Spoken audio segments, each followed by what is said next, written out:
Manipuri thokliba Irang asiga mari leinana hannagi Chief Minister Nongthombam Biren gi Khonjel ni Haiba audio clip ama paktaknana shandorakhiba Adugi forensic investigation lotion kibaga leinana center na athubada madugi report ama Supreme Court ta Lankhatlagani hairi the wiki report amana high report adu forensic science laboratory CFSL na sel tawraga Supreme Court ta Lankhatlagna ba sem sabaloi hairi Cookie Organization for Human Rights Trust Kohurna Supreme Court ta thangalakhiba plea asigi hearing da Center amasung State Lingaki Council singna thamlakpa wafam sing munna taraba matungda Chief Justice of India Sanjeev Kumar gi bench aduna hearing adu lakliba May 5 dagi hauraga cheyol duda chathanaba khangenkhre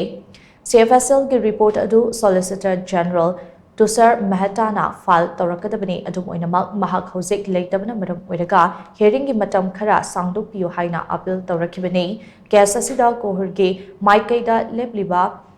Advocate Prasad Bhushana court na SIT ama semlaga